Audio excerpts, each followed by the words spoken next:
กินเป็นบ่ฮะมักยังนี่เอาจะบ่เคยกินบ่มักเริ่มบ่ฮะมักซิดาแมนมักศิลามักซิดามักศิลาบ้านเฮาห้องมักศิลาอยู่ฝั่งไทยห้องหมากทับทิมมักทักทิมหมากทับทิมเวียดนั่นแหละพี่น้องเคยซื้อน้ำกินเพิ่นน้ำเพิ่นตลอดดอกเฮ็ดเฮานี่บ่ได้เลยเพิ่นบ่เจ้าแล้วกินอ้ายเอาให้เจ้าหวานฮะหวานครับหวานบ่จะเคยกินจักเทื่อบ่เคยกินนะฮะบ่เคยกิน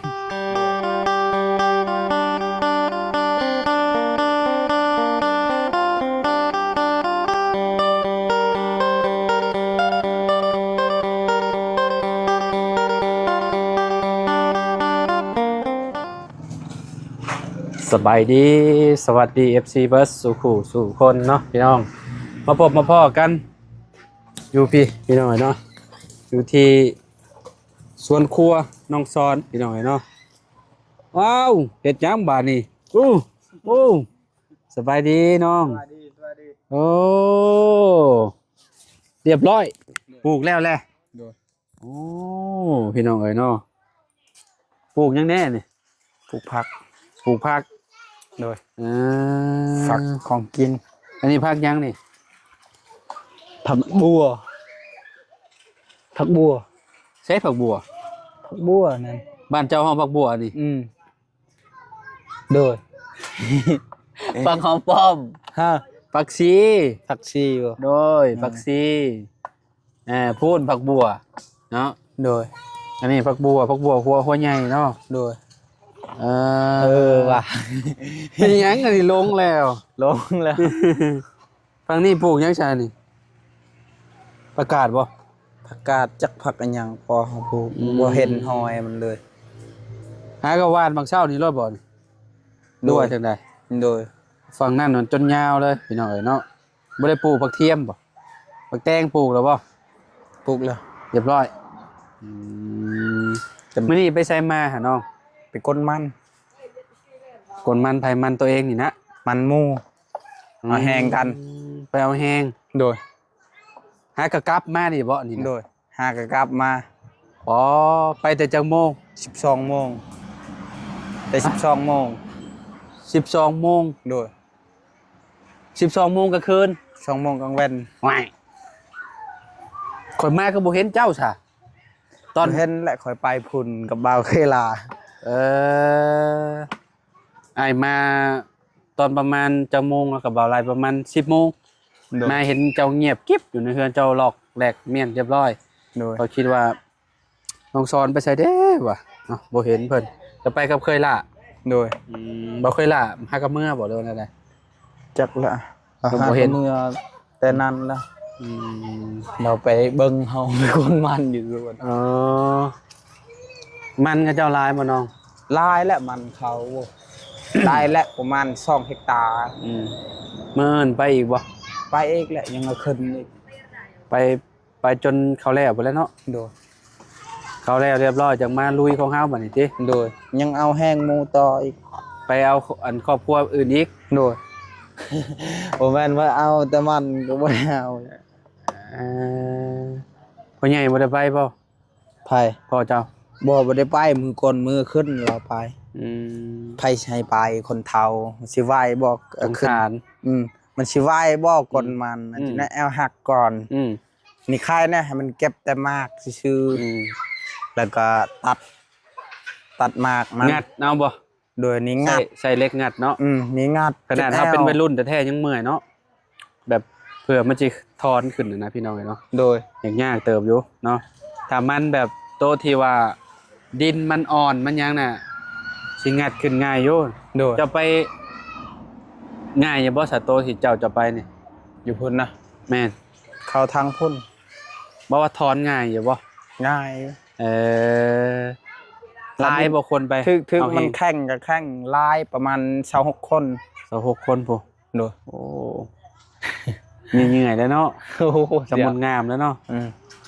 จะแววแห้งมันก็ตายเลยมีเงินมาแต่ใช้สิจ้างเขา26 คนก็จ้างคนเท่าใด ผู้ละ150,000กับ26ตกเป็นไร อืม ตกเป็น4ล้าน หลายล้านอยู่ อืม บัตรขายมันเพราะว่าได้น้อยเดียวน่ะ ดูต เอา ก เฮ เป็น ง 4ล้าน ก่อนดิ ห้า ของเจ้านี่กะว่าจังมื้อสมมุติว่าเอาเฮงคนมาซอยถอน ทอนมือหนึงก็ขึ้นมือหนึงก็แล้ว ก็แล้วติ เออ มันมองหัน โดน ตรงทางโค้งหั่นล่ะว่า โดย บ่ได้งามบ่ได้มันจ้ะเนาะ บ่งามขี้ลาย ขี้ลายปีนี้ มันหมู่เฮากับขี้ลายคือกันแม่นบ่ บ่ได้ใส่อันปุ๋ยบ่น้องสอด บ่ได้ใส่ฟุ้ยบ่ได้ใส่หยัง ปลูกธรรมชาติ โดย เอ่อ บ่ คิด ฮู้ ว่า ฟุ้ยบ่ฮู้สั่งมีแต่ปลูกเป็นล้นๆถ้ามันเป็นมากก็บุญถ้ามันบ่เป็นก็แล้ว ปลูกปล่อยไปเลย โดย ตามธรรมชาติไปเลย โดย แต่ละปีเป็นจังได๋สะหัวมันซ้ำบ่นี่ไม่เจ้าจับนี่ เทื่อก็ได้บางเทื่อก็บ่ได้ไม่ซ้ำนี้ซ้ำนั้น ซ้ำใจซ้ำไม่ลำน้อยๆนะ บางเทื่อก็ซ้ำนี้แน่โตมากก็ซ้ำ ใหญ่สุดบ่เนี่ย โดยใหญ่สุด บ่คิดว่าใหญ่ซ้ำนี่ซะดอกว่านี่ โว้ยใหญ่ซ้ำนั้นพอแห้งว่ะ ฮะ รวยเละแหละใหญ่ รวยเละ ซ้ำนั้นแล้ว ซ้ำนี่ก็ยังบ่ได้ติเนาะ เนาะ บางเทื่อก็ได้บางเทื่อก็บ่ได้ ซ้ำนี่นะซ้ำนี่นะ บางเทื่อก็ได้บางเทื่อบ่ได้ อ๋อ เป็นต้นมันคือต้นบ่งามก็ขี้ลาย อืม มากน้อยน้อยๆซ้ำนี้ ซ้ำบ่หลอดซ้ำไม่นี่ติสิได้น้ำหนักบ่ช่างอันนี่เนาะ โดย น้อยๆนึง ฮอด10ลำก็ประมาณจัก2โลป่ะ สิได้ซะ 10ลำมา2โลติ อืม โอ้ยพี่น้อง ปกติมัน โอ้ ต้องได้ไม้หนึงจัก7โล8โล พี่น้องเอ้ยเนาะปลูกผักบัวเวียดนามบ่นี่สอน โดย หัวกลมๆแบบนี้ โดย ได้เก็บหัวมันไว้อยู่บ่นี่สมมุติว่าปลูกแล้วนี่หรือว่าเอาไว้เก็บซื่อๆเก็บกินใบมันซื่อ เก็บกินใบมันชื่อหัวมันเก็บปลูกปีหน้าอีก ๆหัวมันนี่ได้ปลูกฮอดปีหน้าบ่นี่หัวมันนี่ โดย อ๋อแล้วว่าบ่ได้ปลูก บ่ได้ปลูกตลอดเลยคันฮู้จักหักษาดีอาเมียนมันดี ต้องรักษา อืม ถ้าบ่รักษามันสิรีบเนาะ โดย ต้องให้มันแก่ๆแหละให้มันตายใบมันหยุบบ่เลยจังเก็บถอนไป โดย ปลูกเอ้ยเก็บเมี่ยนเนาะ โดย แต่เนี่ยว่าเฮาถอนนี่เฮาบ่ตากแดดไว้นี่มันสิเหี่ยวลงแล้วมันบ่เป็นหัวเลยพี่น้อยเนาะ โดย อันนี้นะ โดย โอ้สุดท้ายมาบ่เป็นมันเนาะ โดย ต้องสอนน้ำมาปกติบ่ฮะ เทื่อมาเทื่อบ่ได้มาหั่นละหนาว มื้อนี้มาเสมอบ่มื้อนี้ โดยมาเสมอกันเลย เฉพาะแล้วจังได้หดผักยามแรงเนาะ โดย ก็แน่ว่าบ่มายามแรงนี่ก็อย่างยากอยู่พี่น้องก็คือหดยามเช้ากับยามแรงมันจังสุ่มดีเนาะ โดย จังออกไวหั่นน่ะ โดย เนาะ เขาบ่หดตลอดนี่เขาบ่ให้หดตลอดมันจะเน่าเลยมันบ่เป็นอีกประมาณอีกมือหนึง มื้อหนึงบ้า สองมือหดเท่านึงนั่น อืม หดมันมากมันเน่าเดี๋ยวนี้มาก บ่ น้อยนี่มันเน่า ในมันสิหนาวติ ถ้ามันเน่า แล้ว เฮาก็บ่ได้กิน เอาหด2เทื่อบ่เป็นหยังดอกดินมันสมมุติว่ามันถึกแดดน่ะมันก็สิแห้งไวอยู่ไอ้ว่า โดย พี่น้องเอ้ยเนาะคะแนนมันคึมมันหยังน่ะเอาหดตลอดแหละในมันจากเน่าจากนั้นมันก็บ่ออกเนาะ น้ำมันชุ่มตลอด น้ำมัน มันอยู่ ชุ่ม มันแบบ อีกประมาณ4-5มื้อบ่แหละมันจะสิแตกงอกเนาะ อืม เป็นพวกผักกาดพวกหยังน่ะ โดย ของน้องฮัวนี่โอ้ กิ ใบ นแล้ว เขียวแล้วเก็บกินได้แล้ว แบบว่าเป็นพวกผักกาดพวกหยังน่ะคือแบบคือของเจ้านั่นน่ะเนาะ โดย เอาเด้พี่น้องเอ้ยเนาะก็เจ้าปลูกก่อนน้องซ้อน ตอนนั้นน่ะขุดพร้อมกันนี่แห โด ละ ย ตอนนี้ของกระเจ้าเคี้ยวครับปัญญาพี่น้อง เขามีน้ำเจาะเองเด้ น้ำกระเจ้าเจาะเองก่อนมันนี่กระเจ้าก็เลยหดได้พี่น้องเนาะคือของน้องซ้อนนี่เอาเบิ่งว่านี่น้ำบ่มานี่จักมื้อ2มื้อนี่ก็แห้งบ่แล้วได้สิไปตักเอาน้ำอยู่ใช้คอน้องกระเจ้าก็เกรงใจเจ้าแล้วน้องมาโหดชวนเนาะ บ่ว่าแหละ ไอ้สิกล้าเนาะ ขนาดคอกินซื่อๆยังย่าน เจ้าตักน้ำอยู่ใส่กินน้ำประปานี่บ่ ตักน้ำกินนะ อ่ะ น้ำปลานี่ค่อยต้มเอา จะต้มแล้วเจ้าให้ใส่ตู้เย็นเจ้า โดย ใครอยู่ซะเนาะพี่น้องเอ้ยเรียกว่ากินน้ำประปาแบบเอาแบบเพียวๆเลยแล้วก็เอาเข้าตู้เย็นเมียน บ่ เจ้าไม่ช่างมันข้าวๆเนี่ยบ่แพ้คันน้ำตกนี่แหละกินได้มันไข่เนี่ยข้าวบ่ แบบน้ำตกนี่เขาใส่มุงอยู่ข้างมันดูดเด้มันจึงสาดเนี่ยนี่น้ำนี่จักสั่งเถื่อก็ดินแน่ออกเป็นก้อนเป็นก้อน แม่นแล้วเนาะ ดินดำดินแดงนั่นบ่กล้ากิน บ่ มันอันนั่นติย่านมันเป็นเกษตรกรเนาะ คันนำแบบนำเจาะนี่มันต่างกันนำบอลเดียวนี่นำนี่จะไล่มาแต่ใช่เฮาบ่ฮู้ บางที แต่ คนอาจจะ สักผ้าสักหยังขี้เหี่ยวใส่ลงใส่ติ เคมียังแบบนำอยู่ดินนี่มัน เพราะ บ่ ว่า มีได้เคมี เพราะว่าน้ำประปานี่มันก็ฮู้อยู่แล้วเนาะพี่น้องการต้องก็จริงแต่เฮามันสะอาดอยู่แต่เฮาก็ต้องต้ม โดย ต้มให้มันแบบชุกแล้วก็จังเอามาเข้าตู้เย็นเมียนจะกินน้ำเย็นก็ใส่ตู้เย็นนั่นแหละเนาะพี่น้ คั อนง นำปลาแบบคือนำเขาเจาะนั่นสบายนำนั้นกินเลยก็ได้ ได้ แบบ ได้ เขา แต่ ใส่ ว่า มุงล่ะมันต่างแล้วนึง แต่ว่ามันก็สะอาดอยู่น้ำจากพื้นดินพี่น้องเนาะแต่ว่ามันเกษตรกรแบบมันมีอะนะเนาะ นำนี่แห้งแตกลายแหละ น้ำนี่แห้งสุดยอดแล้ว เขา บ่ ใช้ ต้องถามถึง เขาใช้เคมียังก็ยังคือเก่าอยู่ เบิ่งยัง เจ้าเคยไปเห็นบ่อนกับเจ้าอันเฮ็ดบ่อนกับเจ้าสูบน้ำขึ้น อยู่บ้านอยู่หม่องใดล่ะบ้านกับเจ้าเฮ็ด พูดอยู่ เทิงพุ่นนะเจ้าเคยไปเห็นบ่น้ำเป็นแบบใดน้ำเซนี่บ่หรือว่าจังได๋ นำเชนี่นำเชแบบนี้ เซแบบนี้เลย เขาคิงเอา กระเจ้าอันเอาอันนาขาเนาะขาเสื้อเนาะ โดย เดี๋ยวเราก็เจ้าเอาขึ้นมาก็เจ้าก็เอาสารใส่และสารแบบเฮ็ดให้น้ำสะอาดสารส้มนะพี่น้องเอ้ยเนาะมันก็มีดอกคนที่ว่าก็จะเห็นน้ำประปาก็เจ้าก็ฮู้ดอกเนาะคือเฮากับมีแต่นี่แหละเป็นน้องช้อนว่านี่แหละบางเฮือนก็มีน้ำประปาแต่ว่าก็เจ้าก็บ่ต้มเจ้าเปิดแล้วก็เจ้าก็ให้แล้วก็เจ้าก็กินเลยเนาะพี่น้องบางคนก็กินน้ำห้วยคืออาเจืองแหละอาเจืองเราก็กินน้ำห้วยเราก็ไปหายมาแล้วก็กินพี่น้องเนาะจริงๆน่ะมันมีเศษน้อยๆน้อยๆพี่น้องเนาะเศษ เชื่อก็ยาเคมีที่เขาใส่ลงไปเขากินตลอดมันก็สุขภาพบ่ดี แม่น อันนั้นเดี๋ยวเห็นเขาว่ากินต้มก่อนให้มันอันนั้นให้มันฮ้อนมันไข่แน่ อ้าว มันตายมันเคมี แม่นแหละ มันจึงงามชื่อแบบน้ำสะอาดต่างอีกนะงามอีกนะนำข้าวต้งนำข้าวเจาะเองนะนำแบบเจาะนี่แหละข้าวต้งอีกเขาเฮ็ดน้ำสะอาด อยู่ในหมู่บ้านนี่มีจักหลังคาที่ว่าก็เจ้าเจาะน้ำเนาะมีอยู่บ่ อยู่พุ่นเท่าใด2-3 คนเขาเจาะให้ ฝากนั่นนะ เขาช่วยเหลืออันนี้เด้ เขา เจาะให้อยู่ข้างเทิงหัน3 คน อยู่ฝั่งนี้กับหลังนี่บ่ อยู่หลังนี่เขาเจาะเอง เจ้าเจาะเองราคาตอนนั้นคือสิบ่แพงปานใด 7 ล้าน ตอนนั้นเนาะตอนนั้นเงินยังบ่เฟ้อหลายปีนำมั้ง บ่ได้คันหนึง Honda ก็5 ล้านปลาย รถใด รถ Honda นี่ Honda เวียด แม่นตอนนั้นเงินมันบ่เพ้อเด้ โดย มันก็สิราคาก็หลักหมื่นบ่แหละพี่น้อง โด เนาะ ย ถ้าตีเป็นเงินบาทตะกี้ก็ได้เนาะเพิ่มหม่นกลัวบ่แหละ โด เนาะ ย แต่ว่านี่กูมื้อนี่หลัก 7-8 ล้านนี่ก็เจ้าบ่เจาะแหละพี่น้องเนาะมีแต่ระดับ10ปลายล้านขึ้นไปเลยกูมื้อ ปลายล้านอยู่ข้างพุ่นก็18 ล้าน ก็คือกันนั่นแหละครับสิชั่วโมงเจาะให้อยู่บ้านหนองหัวก็ได้เนาะประมาณ10 18 ล้าน 18 ล้าน 19 ล้าน 19 ล้านประมาณนี้แหละพี่น้องเนาะมัน นี่เขาเจาะนี่ก็เขาเพิ่งเจาะมาก็18 ล้าน นี่ได้18 ล้านคือกันแล้วก็เจ้าก็มีหับประกันแล้วเนาะราคาแพงปานนี้เนาะเวลามันมีปัญหาหยังมาหาเนาะ 60 เมตรพุ่นเขาเจาะให้อยู่ลุม จำที่ใช่น้ำ ปก เนาะ ติ15 เมตรก็ฮอดแล้วข้างเฮา น้ำหาได้ฝากนี่น้ำบ่ได้เลิกปานใดบ่ บ่ โอ้ แบบมันไกลๆหูนี่ ก็ว่าแล้วก็เจ้าเผื่อเมียน เผื่ออนาคตเด้ เนาะแบบว่ายามแลมยามหยังมันน้ำมันมีโอกาสบก 25 เมตรก็พอแล้วพอสิใช้แล้วน้ำบ่แม่นว้าวอันนี้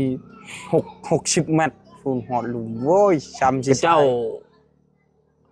บ่ได้มีคนขุดน้ำสร้างแบบว่าเป็นนั่นบ่ใส่ท่อลงไปบ่มีบ่แถวนี้ ข้างพุ่นมันบ่ได้สะอาดเฮาขุดแบบจักขี้เหงื่อขี้หยังเห็นน้ำเจาะนี่มันสะอาดบ่ได้สะอาดเขาขุดไว้กันข้างพุ่นแต่มันบ่ได้สะอาดน้ำเฮาเจาะเองมันสะอาด แม่นอะไร มันจึงน่ากินเดี๋ยวมันขาวเด้แบบน้ำนั้นมันลึกโพดนี่น้ำนี่มันบ่ได้ลึกประมาณ7 เมตรก็ฮอดแล้วอยู่ข้างพุ่นนะ บ่ 9 เมตรเฮาขุด 8-9 เมตรก็เห็นน้ำ แต่ว่านี่60 เมตรน้ำอยู่พื้นดินโอ้ยจักมันกันตองไปเท่าใดสั้นจะกินได้เนาะน้ำบาดาลนี่นะแต่ว่ากะทิสำคัญก็คือแบบต้มกินก็ดีอีกแบบนึงพี่น้องน้ำบาดาลก็ได้เพราะว่ามันเป็นตะกอนคือกันเด้มันเวลาเขาหายใส่กระตุกเมียนนี่ประมาณ2-3 มื้อนี่เบิ่งรถเบิ่งแล้วมันสิเป็นแบบขาวๆมันสิไปอันโอบกับนิ่วเฮาหั่นแหละพี่น้องเอ้ยแต่ตอนนี้อ่ะเฮายังบ่เป็นดอกบัดเฮาแก่ชราไปพุ่นเฮาสิเป็นแต่บางคนน่ะแบบแนวการตอมบ่ดีก็เป็นแม่นบ่น้องชอนดูพี่น้องเอ้ยเนาะน้ำนี่ให้แรกแล้วมันแรงลายกว่าน้ำมาอยู่บ่ไปลองเบิ่งดูค่ะมาแล้วน้ำตัวนี้ดูหอมอันนั้นเนาะน้องชอนหอมยังหอมผักกะแหน่เนาะเจ้ากินผักกะแหน่บ่จักละพอค่อยเอาโอ้มาพี่น้องมาปกติอยู่เนาะอยู่เล่นบ่มันยืดยังขาวอยู่เนาะขาวเพื่อมันขาวบัดมันออกว้ายคุณนั่นนี่กินข้าวแรงกับยังยังไม่ได้กินยังไม่ได้กินบ่กินแต่ข้าวอยู่ส่วนเขากินไก่เนื้อแต่พุ่นแล้วก็กินไก่กินมาแต่พุ่นเขาซื้อไก่มากินบ่ขนมยาแล้วกินบ่ขนมยาแล้วมาไหมยาเลยนะบ่อ้ายสิเอานี่ให้เจ้าสิเอาหมากนี่ให้เจ้าเคยกินบ่ให้น้องซอนจังหมากนึงพี่น้อยเนาะร้อนนะนี่กินเป็นบ่มักยังนี่เจ้าบ่เคยกินบ่มักเริ่มบ่ฮะมักซิดาแมนมักศิลามักซิดามักศิลาบ้านเฮาห้องมักศิลาอยู่ฝั่งไทยห้องหมากทับทิมหมากทับทิมหมากทับทิมรอมึงดูแซ่บบ่ซิมเบิ่งเจ้าบ่เคยกินซั่นเขาล้างเลยบ่อยู่ข้างในโพ่นในมันมักซิดาอยู่ข้างในมันบ่มันจะเป็นสีแดงบ่แม่นสีแดงมากนี่วะคักแล้วมันบ่แม่นมักสีแดงนี่มักหยังวะมักพีลาบ้านเฮาห้องบ่แม่นมักสีดาบ่ได้แม่นมักสีดาบ่แม่นมักฝรั่งเด้โดยมักทับทิมเอาไปคั่นกินน้ำมันคักก็ยังมีประโยชน์เด้ซื้อน้ำเมตู้เวียดนั่นแหละพี่น้องเคยซื้อน้ำกินเพิ่นน้ำเพิ่นตลอดดอกเห็นเฮานี่บ่ได้เลยเพิ่นบ่เจ้าแล้วกินอ้ายเอาให้เจ้าหวานหวานครับหวานบ่จะเคยกินจักเทื่อบ่เคยกินนะบ่เคยกินบ่ว่าไปเลยบ่เคยกินมานี่คันมากแบบมักสุดามักคามมักแบบคือมันต้นมันเป็นอะไรวะคือแบบมักนาวนั่นค่อยกินคือกันมากมันนะกับแอมเปิลเคยกินแต่มากนี่บ่เคยกินนะจะบ่เคยกินมาทับทิมครั้งแรกบ่บ่เคยครั้งแรกในชีวิตจะรีบ่เล่บ่ได้ตัวข่อยติบ่ได้ตัวบ่เคยกินเลยมากนี่เคยคิดว่ามากมันแบบนี้คิดว่ามากชิดาเขาบ่ชื่อเด้แบบคือมากชิดาหันแบบลายอยู่บ้านเฮาก็ปลูกเด้ครั้งแรกตัวฉันนี่เนาะกินเนาะรสชาติเอาหวานคักอยู่แซ่บเลยโลนึง40,000โอ้ยแพงเลยเนาะตายแพงมากเลยนะแบบหากินยากเด้บ้านเฮาบ่ค่อยไปปลูกดอกอยู่บ้านเฮาบ่มีดอกแม่นบ่มีเพิ่นบ่ได้ปลูกพี่น้องเอ้ยเนาะในมันก็สิเป็นแบบนี้มันจะมี2สีออกแบบน้ำตาลหน่อยนึงอันนี้เอาสีแดงสีน้ำตาลก็แซ่บคือกันกินกับมันข้างในมันสิในมันสิเป็นมิดน้อยๆเวลาเฮากินเพราะว่าบางคนมักแอมเปิ้ลพี่น้องเอ้ยเนาะมักแอมเปิ้ลมักย่างกินคือกันมักกระเทียมมักย่างกินมันเอาไปแช่ตู้เย็นเมี่ยนล่ะกินก็แซ่บคือกันให้มันเย็นๆน้ำมันก็เจ้าคั่นเอาแล้วก็ไปแช่ตู้เย็นเมี่ยนน้ำหมักทับทิมแซ่บเนาะ เออ หวาน เยี่ยมเยี่ยม โอเคใช่พี่น้องเนาะพบพ่อกันไหมแรกๆเพิ่นว่าเพิ่นบ่กินเพิ่นว่าเพิ่นบ่อยากขนมก็เลยเอามาอันนี้ให้เพิ่นกินพี่น้องเนาะใหญ่แหละบ่กินดอกขนมเนาะ ง่ายกับเก่งคือกัน โอเคไปต่อกันใหม่ สบายดีเด้อ สบายดีเด้อ FC เด้อขอบคุณหลายๆพี่น้องโดย